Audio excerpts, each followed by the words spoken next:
सुनील और उज्ज्वला की कहानी पार्ट 2। मन बहुत खराब हो गया था। फिर किसी भी काम में जी नहीं लगा। बार बार अपनी स्थिति को याद करके आंखें भरती रहीं। क्या उसे इतना भी अधिकार नहीं है कि अपने किसी शौक में सुनील को भी शामिल करने की सोच सके? आज वह सुनील से अवश्य कहेगी कि क्यों वह उससे इस कदर नफरत करते हैं और उसके साथ कहीं भी जाना पसंद नहीं करते। शाम ढलने लगी थी। लंबी परछाइयां दरवाजों में से रेंगने लगीं तो उज्ज्वला शिथिल कदमों से रसोई में आकर खाना बनाने में जुट गई। हाथों के साथ साथ विचार भी तेज गति से दौड़ने लगे। रोज की यह बंधी बनाई जिंदगी, जिसमें जीवन जीने की जरा भी हसरत नहीं थी, बस भावहीनता, मशीनी मानव की तरह से एक के बाद एक काम निपटाते रहो। कितनी महत्वहीन और नीरस है यह जिंदगी। माता पिता खाना खा चुके थे। सुनील अभी तक नहीं आया था। उज्ज्वला बचा खाना ढककर मन बहलाने के लिए टीवी के सामने आके बैठ गई। घंटी बजी तो भी वह वैसे ही कार्यक्रम में खोई बैठी रहने का उपक्रम करती रही। नौकर ने दरवाजा खोला। सुनील आया और जूते खोलकर सोफे पर लेट गया। बड़ी देर कर दी। चल हाथ मुंह धोकर खाना खा ले, बहू इंतजार कर रही है तेरा, माँ ने कहा। बचपन का एक दोस्त मिल गया था, इसलिए कुछ देर हो गई। वह खाना खाने का बहुत आग्रह करने लगा, इसलिए उसके घर खाना खा लिया था, सुनील ने लापरवाही से कहा। उज्ज्वला अनमनी सी उठी और थोड़ा बहुत खाकर बाकी नौकर को देकर अपने कमरे में आ गई। सुनील जैसे आदमी को कुछ भी कहना व्यर्थ होगा। यदि मन की भड़ास निकाल भी देगी तो भी क्या ये दरारें पाटी जा सकेंगी? कहीं सुनील उससे और ज्यादा दूर न हो जाए। नहीं, वह कभी भी अपनी कमजोरी जाहिर नहीं करेगी। आखिर कभी न कभी तो उसके अच्छे बर्ताव से सुनील पिघलेंगे ही। मन को सांत्वना देती उज्ज्वला सोने का प्रयत्न करने लगी। सुबह का सुखद वातावरण, ठंडी ठंडी समीर और तरह तरह के पक्षियों के मिले जुले स्वर जैसे कानों में रस घोल रहे थे। सुबह नींद कितनी जल्दी टूट जाती है।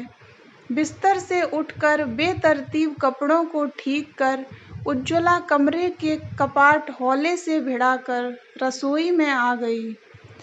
उसने घर की सारी जिम्मेदारियों को स्वेच्छा से ओढ़ लिया था। उसे इसमें संतोष महसूस होता था।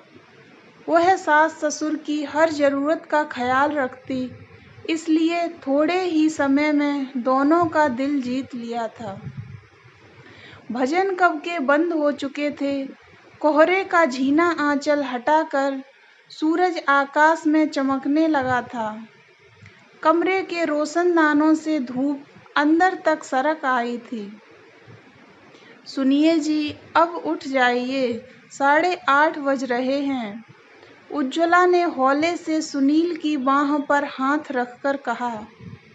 चाह कर भी वह रजाई में ठंडे हाथ डालकर अधिकार पूर्वक नहीं कह सकी कि उठिए वरना ठंडे हाथ लगा दूंगी।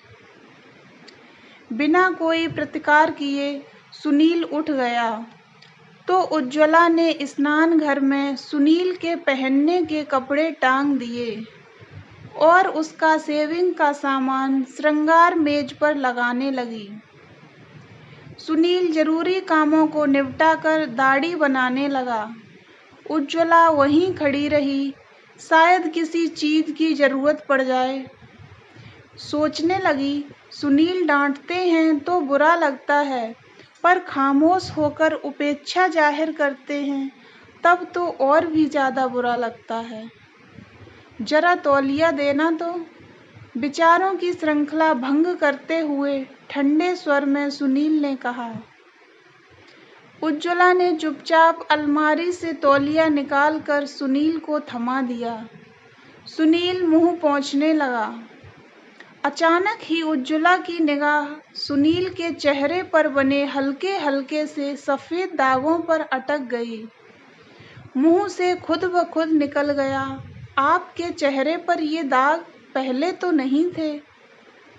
ऐसे ही कई बार सर्दी के कारण हो जाते हैं, बचपन से ही होते आए हैं, सुनील ने लापरवाही से कहा।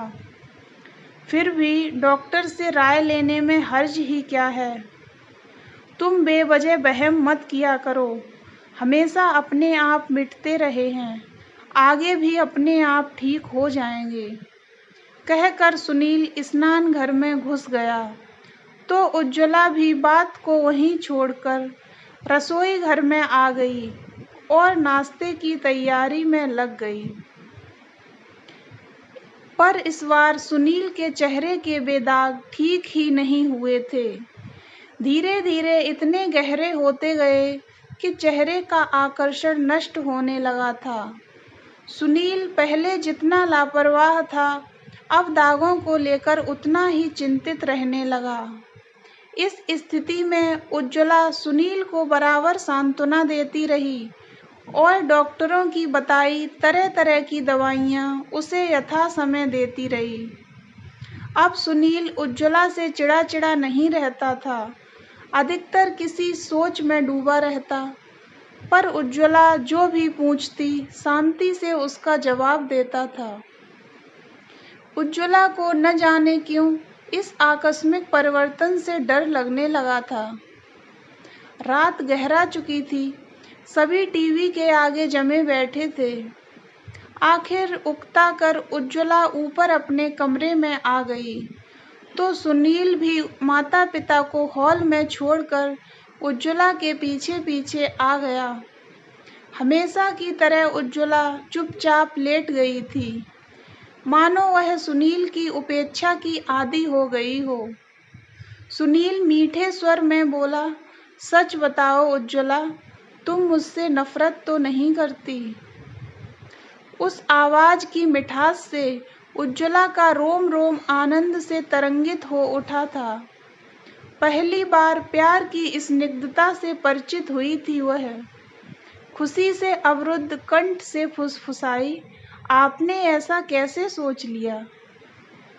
अब तक बुरा बर्ताव जो करता रहा हूँ तुम्हारे साथ, पिताजी के प्रति जो आक्रोश था उसको मैंने तुम पर निकाल कर मैं संतोष महसूस करता रहा।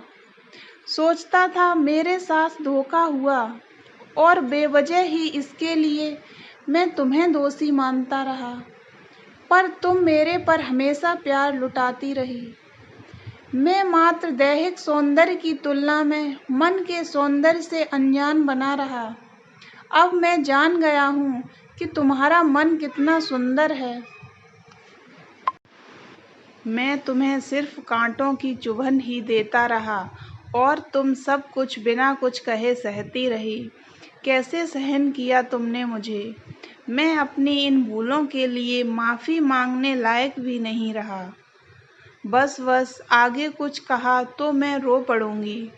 सुनील के होंठों पर हथेली रखते हुए उज्ज्वला बोली, मुझे पूरा विश्वास था कि एक न एक दिन मुझे मेरी तपस्या का फल जरूर मिलेगा।